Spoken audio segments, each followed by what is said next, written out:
Hi everybody, thank you for tuning back in. Quick recap from my last video. Born in 1971, placed in foster care in 1977 with my two siblings. Our mother was in prison, presumably for theft at the time.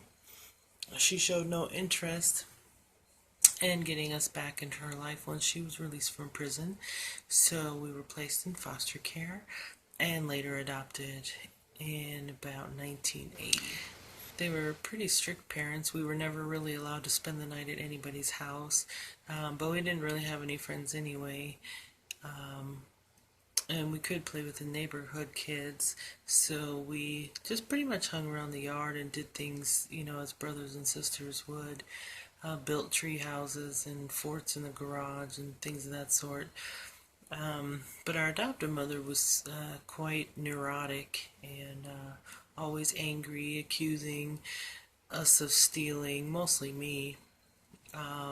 For instance, if I wanted to eat a banana out of the kitchen and I didn't ask permission, then I got punished for stealing, because in their eyes that was stealing food from the house. My adopted parents even basically loaned me out to other families in the area for labor.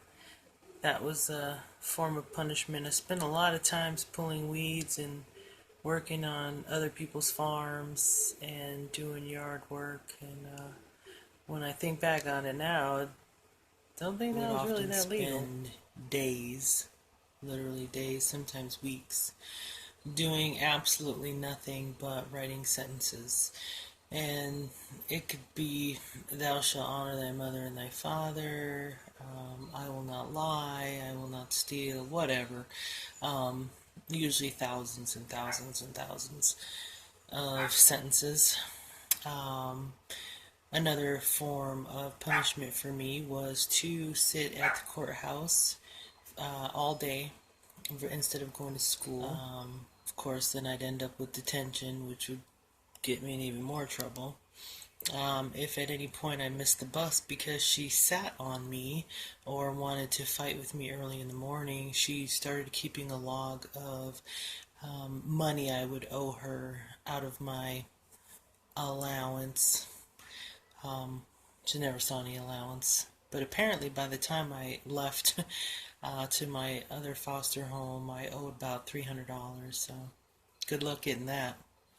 Other forms of punishment were if I ran out of the house to get away from her, I would often spend a lot of time in the woods next to our house, between our neighbor's house and ours. There I would try to build myself a little teepee, things like that, because I swore up and down I was going to live outside and never go back in. That didn't work. So what they would do is they would load up the rest of the family and they'd go out to dinner or go to a movie and lock me out of the house, so I would be out there for hours in the dark, in the cold, hungry. Of course, I went out there myself, but still sleeping in the bathroom, that was their favorite form of punishment for me, I suppose. We were in and out of counseling, mostly me. I always felt like, as a child, nobody listened and nobody understood. When I would spend the 8 hours in my adopted father's car at work, I used to always wish the worst for myself. But I spent, lots of hours trying to do stupid things like staring at the sun, because I wanted to be blind, go blind. I know it sounds crazy, but in my mind, if something happened to me in their care, then it would be obvious that there was something going on. Because like I said, they put on the airs in public that they were just this great family, loving family that adopted 3 girls and whatnot. So That never happened. I still have great vision. I do wear reading glasses now, but overall I have great vision, so that didn't work. A lot of people think adoption is a good thing, and in some cases I guess it can be.